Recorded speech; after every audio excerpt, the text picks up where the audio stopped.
Good morning, everyone. It's really great to see so many people have actually turned out this morning. Broader outcomes is a really interesting topic, and we're going to tell you lots about it today. Cool, so Hemi and I are going to take you on a bit of a deep dive into the world of water outcomes.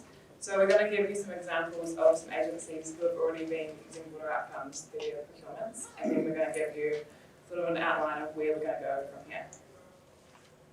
So Hemi, what do we actually know about government procurement? Well, in total, government spends around $41 billion a year on goods and services.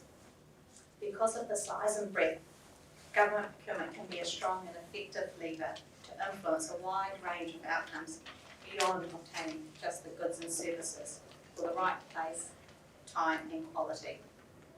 Regulatory framework exists, which consists of principles, rules and good practice guidance. The rules of sourcing are flexible and easy to understand and apply to all kinds of procurement. Decisions are supposed to be based on value for money over the whole of life. However, with the arrival of the new government in 2017, an opportunity arose for us to reset government procurement policy and practices. So what exactly does this government want to achieve? So when this government was elected in 2017, they set 3 themes that will help coordinate a cohesive government work program. So I'm sure these themes aren't new to you, but these 3 themes are building a productive, sustainable and inclusive economy, improving the well-being of New Zealanders and their families, and providing new leadership by government. So procurement has a role with all 3 of these commitments. In addition, there were some commitments made publicly through coalition agreements and through manifestos that also have relevance to government procurement. Those are reforming the government procurement rules to increase access to New Zealand businesses, transitioning towards a net zero emissions economy by 2025, and an emissions-free government fleet by 25/26.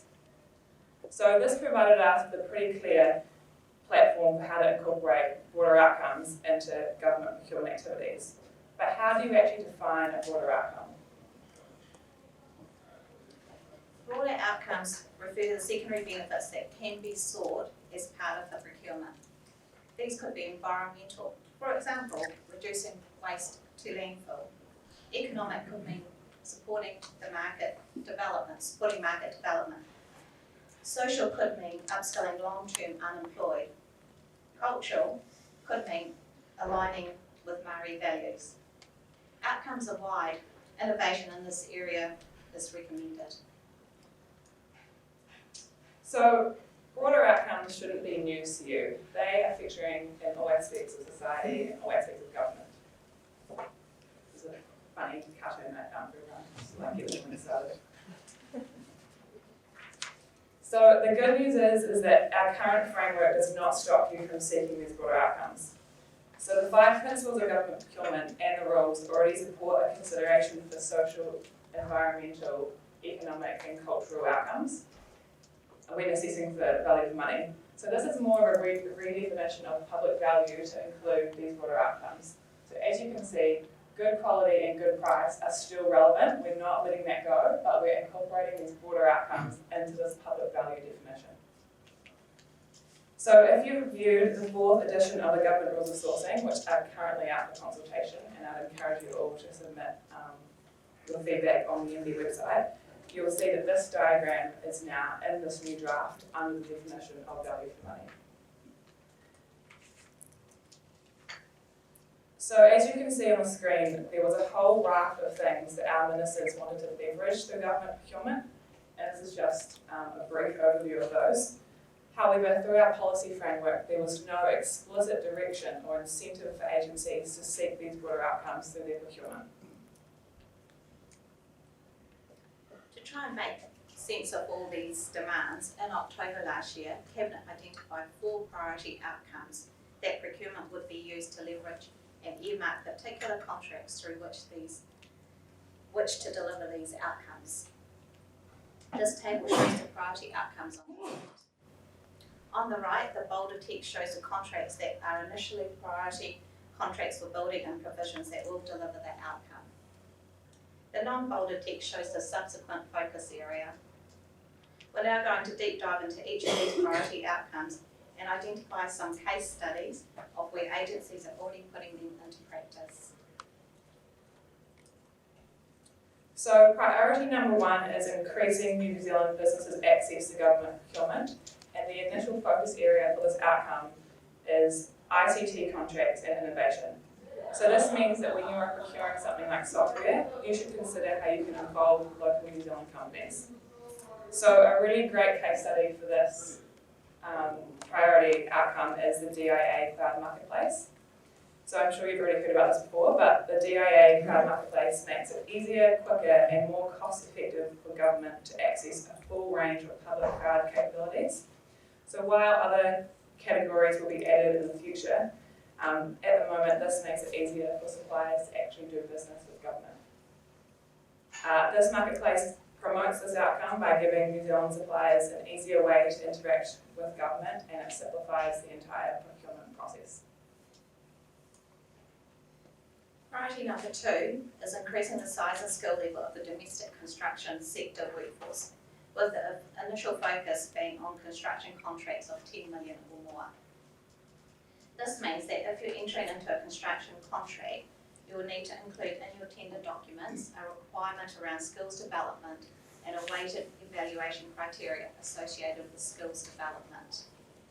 A great case study for this priority is the work being done by the Southern Initiative. The Southern Initiative is a social innovation team based in the Chief Planning Office of Auckland Council, focused on the social economic transformation of South Auckland. The Southern Initiative has worked closely with Auckland Transport and are collaborating in the delivery of the Eastern Busway project, which is a 2-year project worth $150 million. There are some key social performance indicators for this project which really work to promote this priority. For example, if the contractor meets certain target threshold, an at-risk component can be achieved.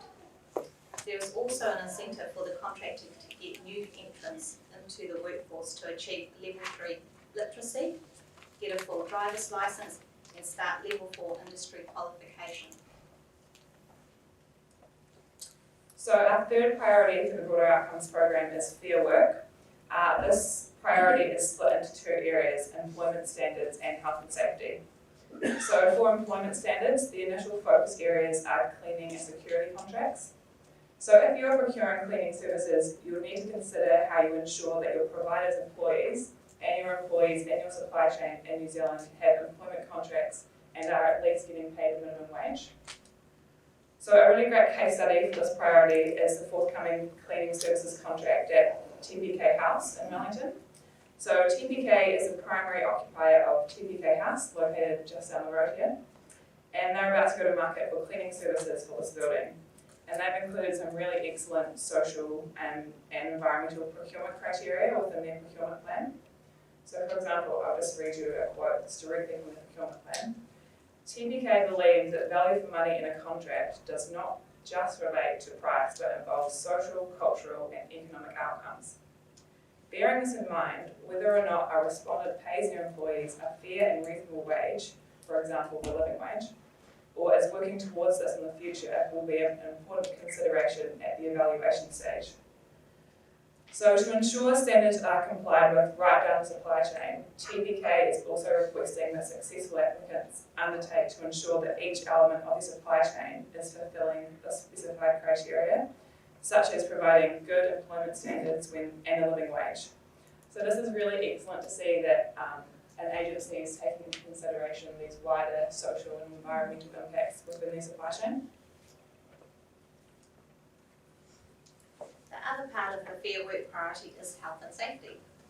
The focus area in this priority is that all contracts, as required by legislation, with a focus support to lift performance in high-risk areas such as construction and forestry. This means that health and safety must be a priority in all contracts. A recent Notice of Intent, NOI, published on GETS by Housing New Zealand regarding the evaluation of health and safety in tenders is a great case study for this priority.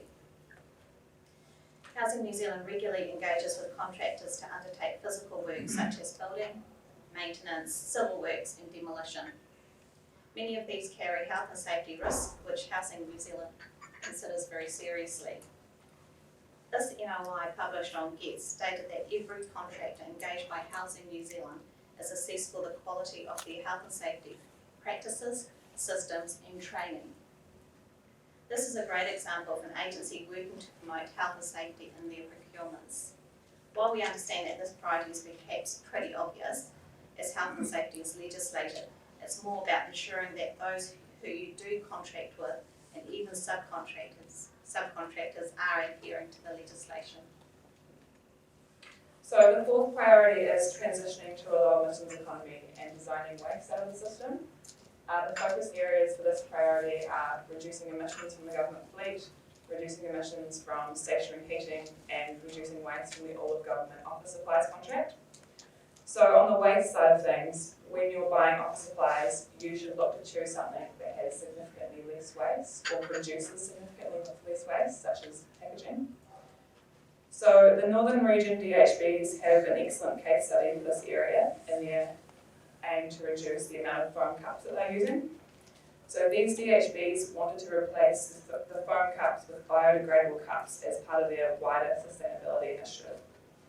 The biodegradable cup option was significantly more expensive than the foam cups, and this was acknowledged and accepted by the DHBs. The aim of this process was simply to minimise the cost impacts of moving towards a sustainable option. So these DHBs worked closely with Office Max to find such sustainable option. As the supplier did not have any biodegradable cups on the catalogue, it took time for the supplier to reach a solution that A, fit the requirements of the DHBs and was also price appropriate.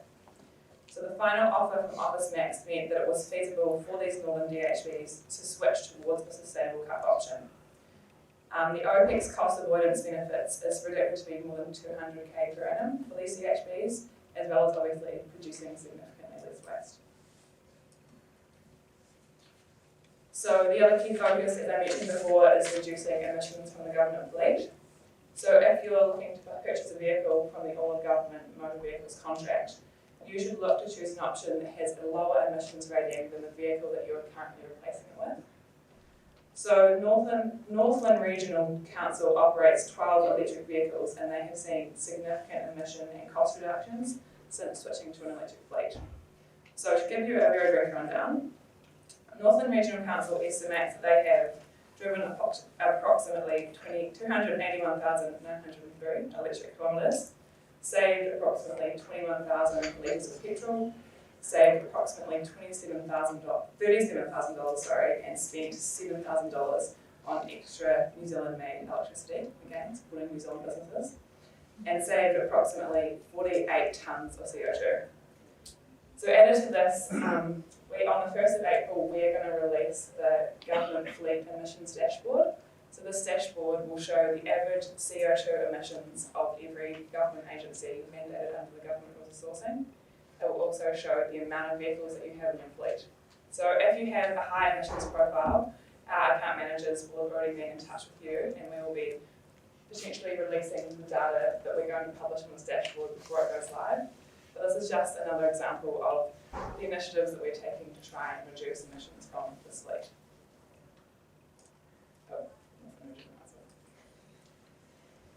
So I hope you've been inspired by some of these case studies, but that's not all.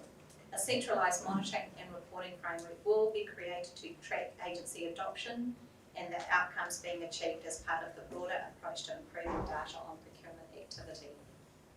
The framework will incentivise agency adoption, assess the effectiveness of the approach, and improve on practice. Agencies would be required to report to New Zealand Government Procurement and Property on their performance annually, and which we would then collectively report to Cabinet. So what happens next? We understand that this is a very significant work program, and it's going to introduce some significantly new expectations. As Justine mentioned before, for some of you, this is simply going to formalise the practices that you already have in place, but for others, this might be something completely new to you. So in terms of what we've currently done, already ministers of the 137 mandated agencies have written to their chief executives setting some new expectations around construction contracts and about this fleet vehicle purchasing. We also have the government rules of sourcing, which are in the process of being updated. As I mentioned before, they are currently up for consultation. They're on the MB website. I would encourage you to check out this consultation and to give your feedback. If you have seen this consultation already, you'll see that there are 5 new water outcomes rules that are related to those 4 priorities that we talked to before. These are rules 16 to 20. There's also a place where you can feed your comments specifically on these new rules back, and I again would encourage you to do so. So New Zealand Government Procurement will also be engaging and consulting across the whole of government on this work program, and we need to work with you to ensure that we create the right amount of rules and have the right amount of expectations on everyone.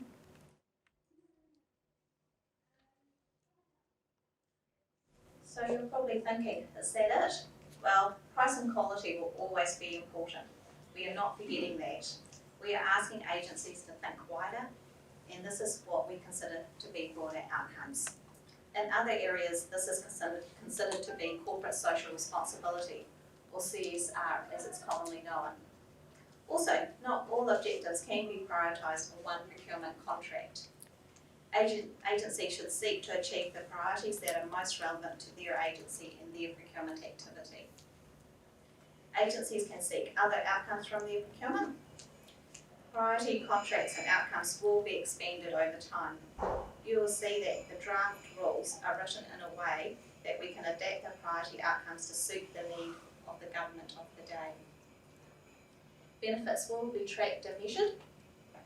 Flexibility will be built into the framework. This is so there is ability to change priorities and adjust settings. That's right. So if you looked at the new water outcomes rules, you'll see that they're written in a way that we can adapt these priority contract areas over time. So, for example, in the transitioning to a low emissions economy space, while our priorities are currently the government fleet and reducing emissions through stationary heating and reducing waste, over time we'll be able to adapt those to fit the needs of the government of the day. So in terms of a few final thoughts, this is the way that the world is heading. Broader outcomes are being sought through all aspects of government and through all aspects of the private sector. We're certainly not leading the way here. So procurement should endeavour to keep up with these changes, and that's what we're trying to do through this work programme. Well, before we get to questions, we just wanted to remind everyone that annual procurement plans and significant service contracts reporting is due on the 1st of March, which is this Friday. We'd also like to thank those agencies that have already submitted. We've already got quite a few of these coming, so thank you. So when you arrived, you'll see that there's a questionnaire sitting on your chairs. If we don't get a chance to answer your questions, feel free to fill those in and put them on the chair by the doors before you leave. Otherwise, you can scan them and send them to us via email. And my team or the next team will respond to all your questions. So we'll now open the floor for questions, and I also invite Alan Collins, the Senior Policy Advisor, to help us deal with your questions. Hi, We've got microphones, so oh, thank you, Andrew.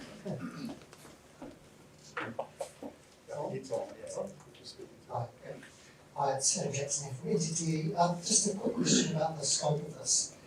To what extent will it apply to international operations? And the reason I ask is, for example, when you're talking about a transition to a zero carbon economy, in some jurisdictions there's not a charging infrastructure, so you can't feasibly use electric vehicles. So a rule that's pitched too broadly without carving out international operations to some degree could be quite problematic. So I think specifically in the vehicle space, we're not encouraging the uptake of electric vehicles overnight. Initially what we're asking is that you just transition to low emission vehicles over time. So as you're right, in some places there's no infrastructure, electric vehicles are quite expensive, there's a lot of barriers that are proving difficult for their uptake. So what we're envisioning is that over time, as low emission vehicles become more and more popular and electric vehicles gain more traction in New Zealand, we'll be able to increase their uptake no means are we asking them for you to spend all your money on entirely electric fleet. It just happened that Northland Regional Council had a great example of fully electric fleet. Has there been any further work done about defining what it is to be New Zealand business? I know in the October last year, Cape Paper, they said there was going to be work done on that. Has there been any progress? That's me. Do I need a microphone? Yep. Oh, I can come up here. Why not? That's a good question. Yes, there has. We've been working on the definition of New Zealand business, we're reporting a done framework, and as part of the increasing access to New Zealand business government procurement, we'd consulted a bit with Business New Zealand and RISE.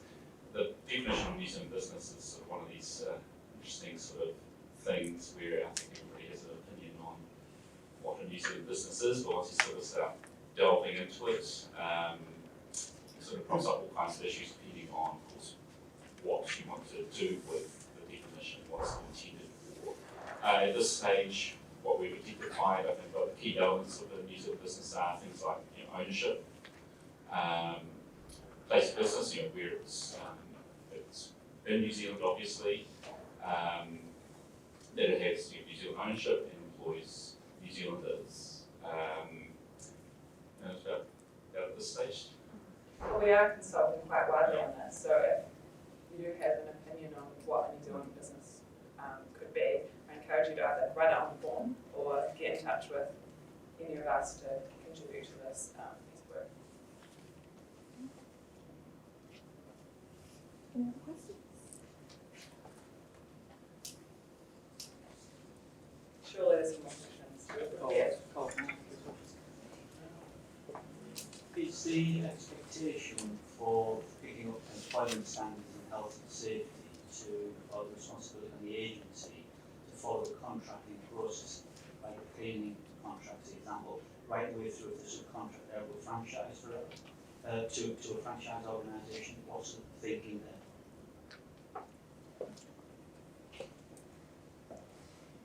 That's a good question, Andy.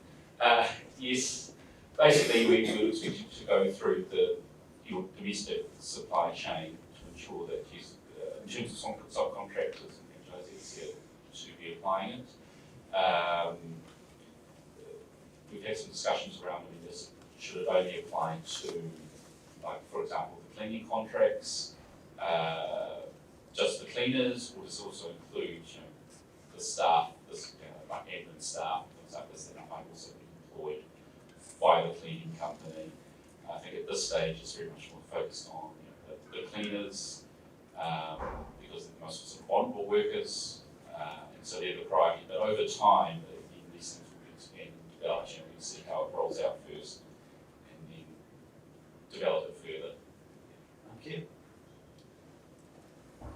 Can we just have a show of hands? Who currently looks further down their supply chain when you're contracting with your prime supplier? You? Okay. Not many. Any other questions?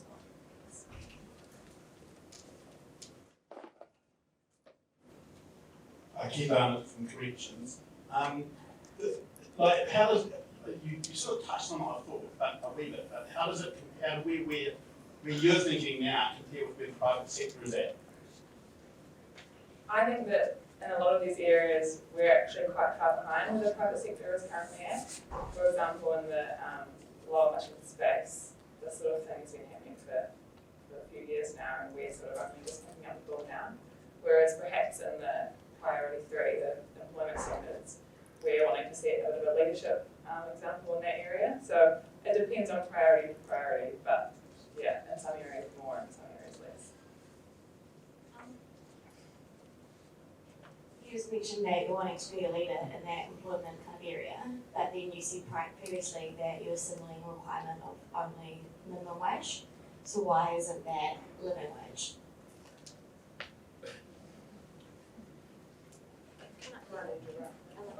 Is this one of them? Oh. Is the Yeah.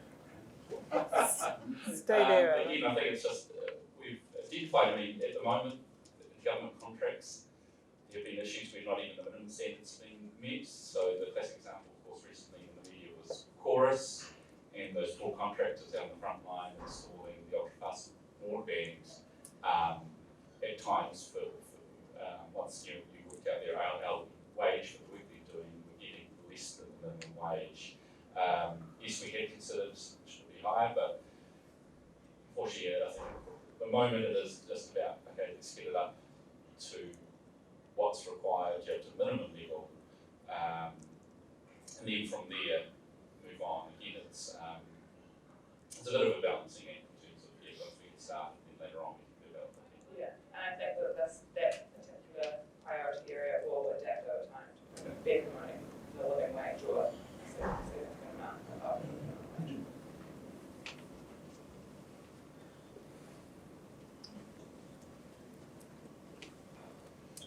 With a lot of the priority areas, there's a collaborative contract or a government contract in place. Do you envision the responsibility is on the contract managers themselves to go through their own contracts as a contracting lead and look at the suppliers that they put together and manage them from that perspective? Because otherwise we're going to get agencies all doing it on their own individual basis, and a lot of sort of wasted time. And already the feedback from providers is that they keep asking us to provide you this information. So how are we going to stop that from happening? Yeah, I would envision that would be led by the lead agency. Also added to that, with all these priority outcomes, we've got a big guidance piece produced along with them. So when the rules, the rule from Cabinet and then our mandate is put into place, we'll also be doing a big supporting guidance piece for all four priorities and all focus areas to tell agencies, to encourage agencies how they can actually carry out these priority outcomes. Because as you say, there's going to be a lot of confusion otherwise on how they're actually going to be implemented and how they're going to be carried out by the system.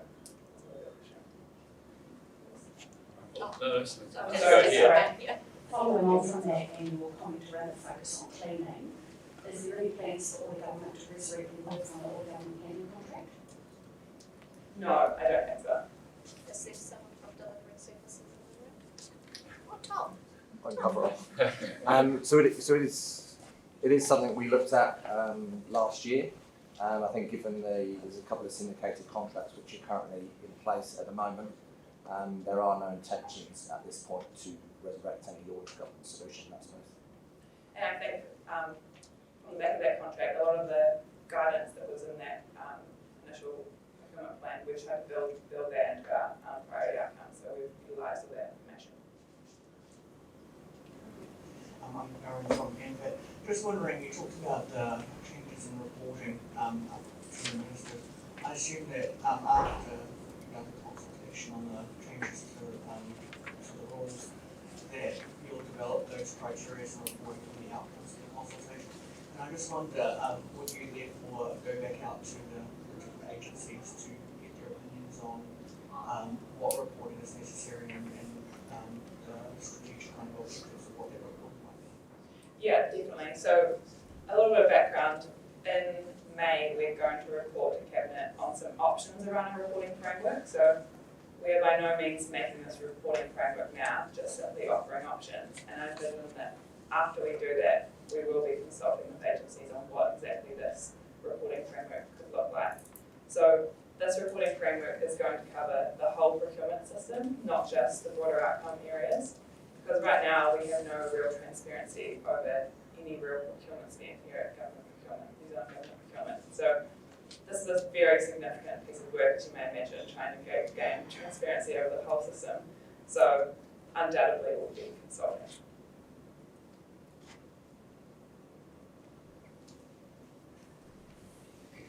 Just a statement. Can I suggest that you consult before you put the options forward? Perhaps.